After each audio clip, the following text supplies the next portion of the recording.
realistically, in most careers, you can expect a paycheck every 2 weeks, but do you really want to be there is ultimately the question. And I think for a lot of people, the answer is no, and it doesn't have to be. It really doesn't have to be.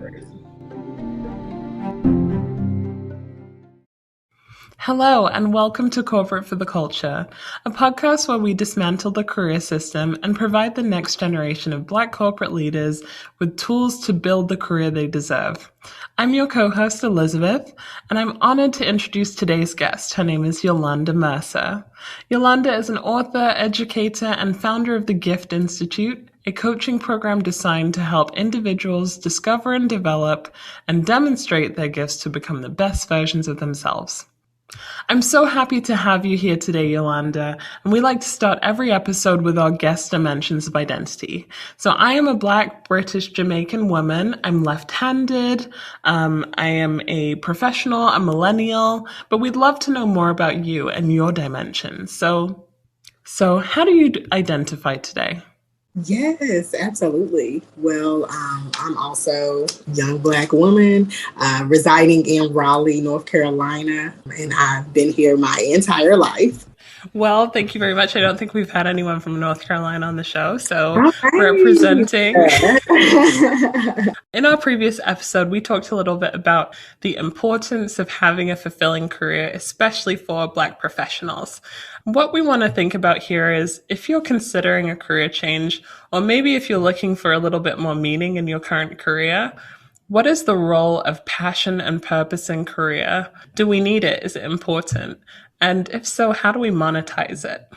So let's start off with a couple of definitions of passion and purpose. Passion is a strong feeling of enthusiasm or excitement for something. So I'm sure that a lot of you are passionate about vacations, but how do we bring that to work life? And purpose is the reason for which something is done or created or for which something exists. So how do we make our work more meaningful? So, Yolanda, the first question I want to ask you is it important for us to find purpose in our work and or to be passionate about our work? I definitely think it is important to be passionate about your work and what you are doing. I would say that because I feel as though when you incorporate passion with what you do, not only do you personally receive just more of a rewarding experience, but I believe that those that work with you and those that are benefiting from whatever you're doing, they have a more purposeful experience as well. Yeah. For me, it's a kind of a newer discovery that passion and purpose are some things that I want out of my career. Really what it came down to for me was realizing that I have more than 30 years until retirement. That seems like a long time to spend a lot of your life not being passionate or purposeful. Yes, that is so true. Is that something that you run into with the people that you work with? Absolutely. Especially, of course, everybody being in such a transitional point in their life during the pandemic and having to transition from face-to-face work life to remote working or hybrid working, really grasping if there is a passion where they are and grasping if it's something that they, like you said, want to do long term until retirement. So yes, I definitely received that a lot. Well, that's an interesting point. I think this is probably a very pivotal year in a lot of people's lives and also in their careers. Some of them have lost jobs because of the pandemic and had to pivot, or others of them just their job was such a pivotal point of the pandemic because it was the only thing they really could do. And then that draws attention to the challenges that you experience when you're stuck with your job and not many other outlets. Indeed did a survey of employers, and 60% of employers said that they believe a lack of passion for the work is the reason why some employees don't perform well in their roles.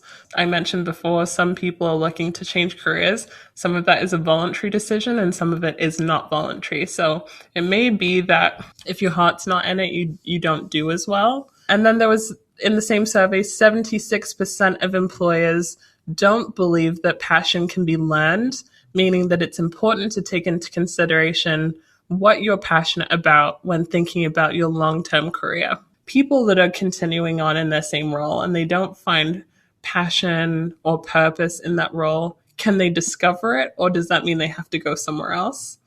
I believe that it is situational. For me Mm-hmm. personally, it wasn't something that I could discover.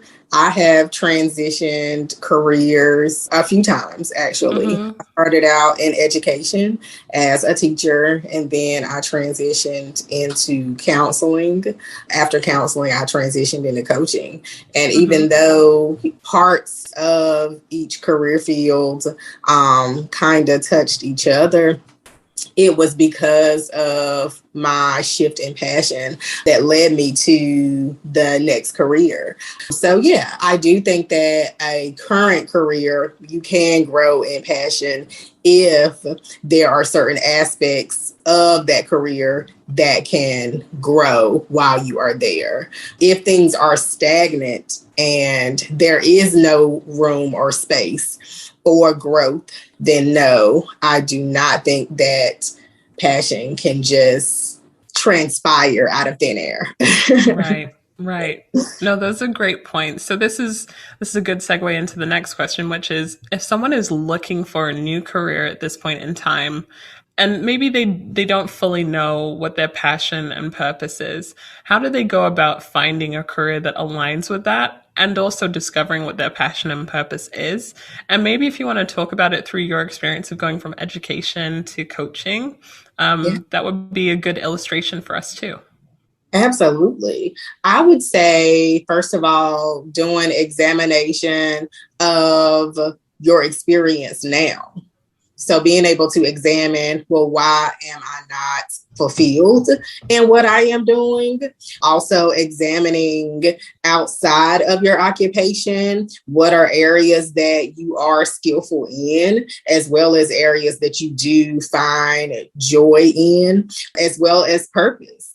I believe that purpose is what you are designed to do. So a lot of times things that we innately do in our everyday lives are the very things that we are just trained or even built to actually accomplish and do well in. And in my experience, that's what it was. I've always wanted to be a teacher. I was like that little kid that dressed up as a teacher when we had to have career day. I mean, I never had any element of surprise. I was just always the teacher every single year. And I did not have any other aspirations. And so when I got to high school, I applied for the Teaching Fellows program, which of course is a scholarship that pays for your education if you become a teacher and teach for 4 years in North Carolina. And Mm-hmm. so I got the scholarship and I just knew that I was just going to teach until retirement. And I started teaching and I was like, oh, wow, this is it. Okay. These students are quite interesting.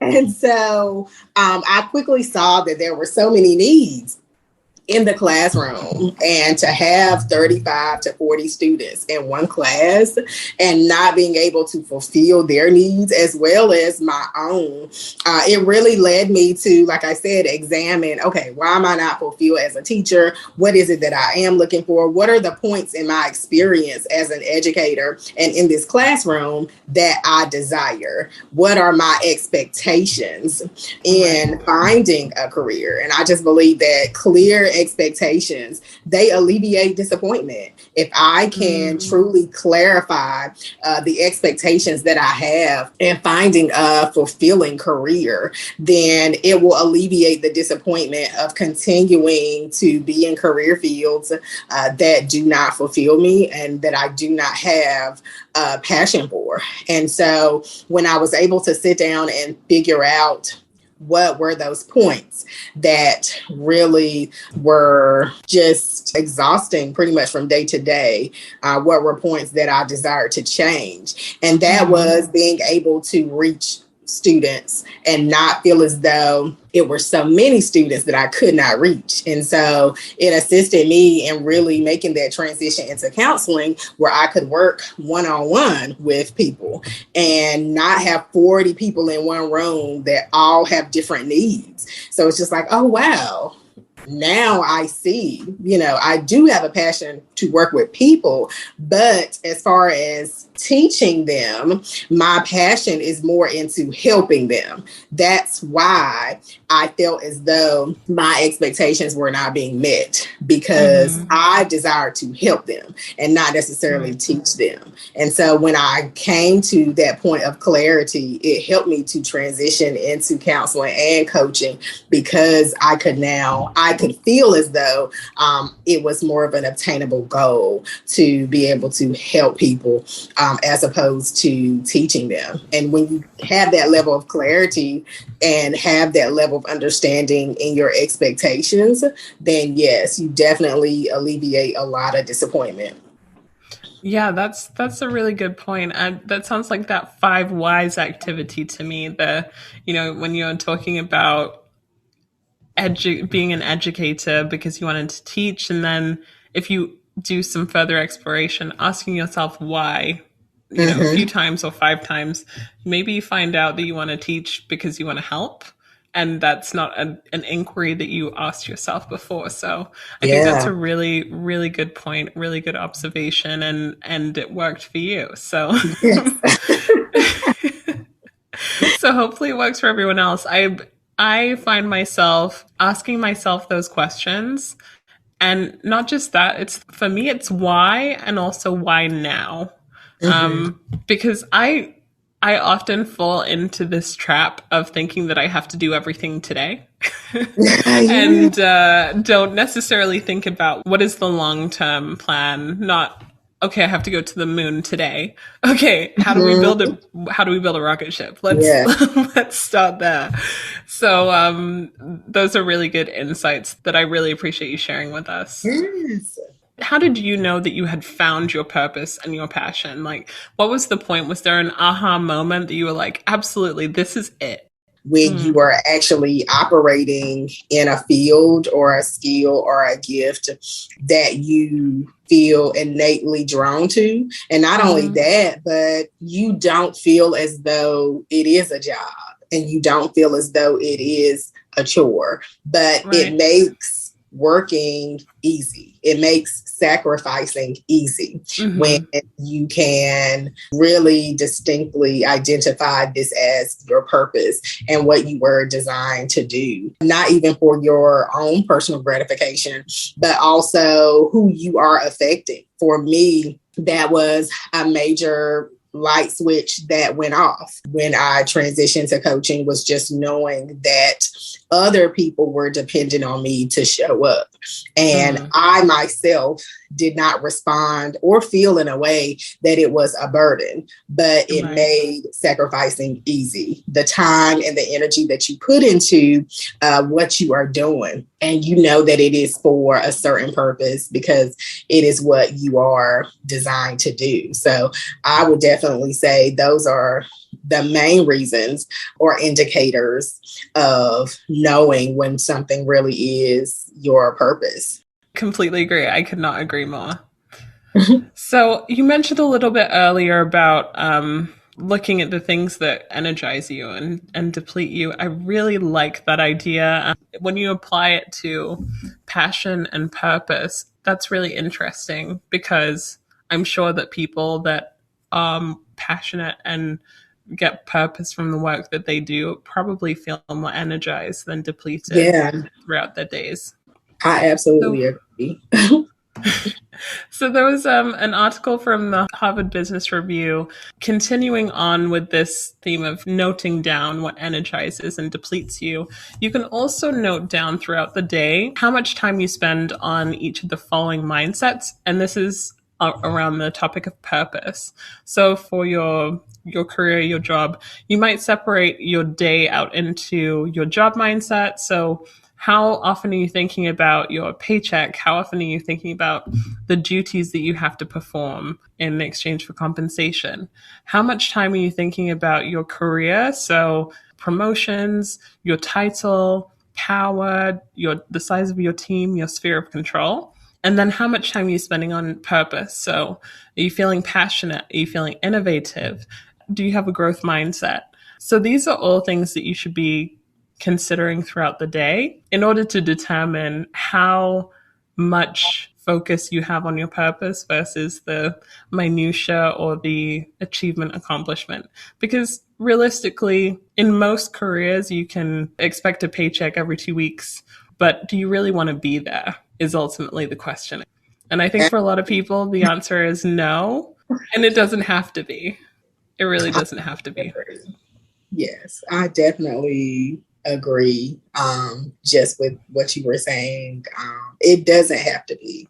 And I feel like you can take the time, even with exercises like that, and being able to really identify what are those indicators that do exhaust you or drain you, and what are things that you're focusing on concerning your passion. So I completely agree. Mm-hmm. So, one other question I have here for you is what if your passion or your purpose doesn't make you a lot of money?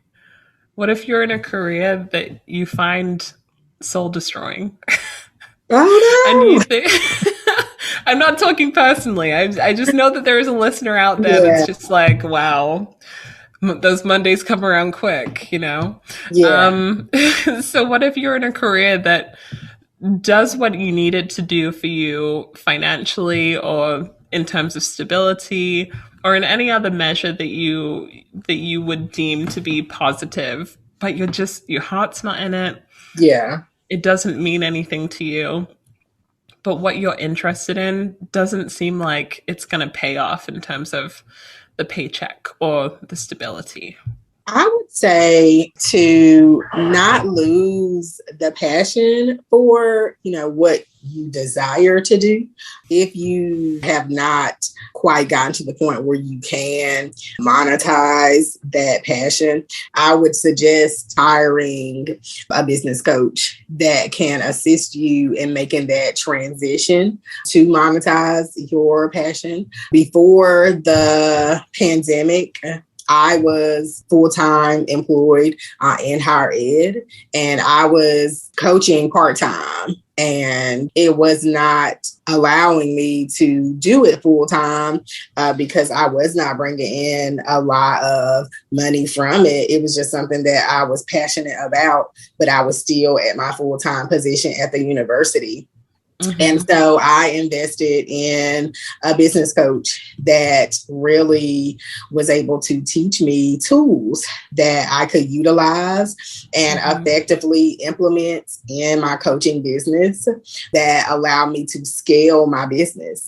And Mm-hmm. so by the time the pandemic occurred, I was in a position to completely transition to full-time coaching because I took the time to strategize on how I Mm-hmm. could turn this passion into a purposeful business and truly monetize my gifts and my skills. And so if that is your desire, I know that there are skillful business consultants and business coaches that can definitely shift your business and truly cultivate and help you curate a business that will be in your passion. And at the same time, it is doable to work and have a business part-time. you can do it, especially if it is your passion. Then days that you would be tired, you do have energy because it's like, oh my Mm-hmm. God, I have my favorite client today. I cannot wait to get home and work with them. So you're Right. right. You are energized. You do have a certain level of motivation to really, get things started and really go after what you're passionate about. Yeah, that's a good point. I think sometimes people get a little bit too narrowly focused on what that looks like. I don't necessarily think that your passion or your purpose needs to be so narrowly defined. There are many ways to get to those places. And as you say, a business coach would be an excellent resource and an excellent person to help you to shape that. And then Mm-hmm. for those of our listeners that, maybe you don't want to go into business, maybe you want to stay working for a company, you might want to consider a career coach that can Yeah. help you with that kind of thing too. So there are lots of different options. The recommendation here for me is don't focus so narrowly that it restricts your pocket. Yes, most Yeah. definitely. For me, I think the takeaway is that passion and purpose are important for our careers, especially over a long spanning career. And it's not a linear journey. We learn more about ourselves as people and professionals every day through our personal lives and also through our career activity. So you don't have to learn your passion and purpose all at one time, but the idea is to be moving towards it all the time in your career. Yolanda, I'd like to thank you for being a part of this episode this week. And for those of you that would like to know more about Yolanda, you can find her on Instagram at Yolanda D. Mercer. So YOLANDADMERCER. You can also find her on on her website, which is www.yolandadmercer.com. And as always, you can find us on our website, www.corporatefortheculture.com. You can find us on Instagram and drop into our comments and tell us about your journey with passion and purpose in work. So you can find us on Instagram at corporatefortheculture.com, LinkedIn/corporatefortheculture. So we look forward to seeing you in our comments and sharing our next episode with you.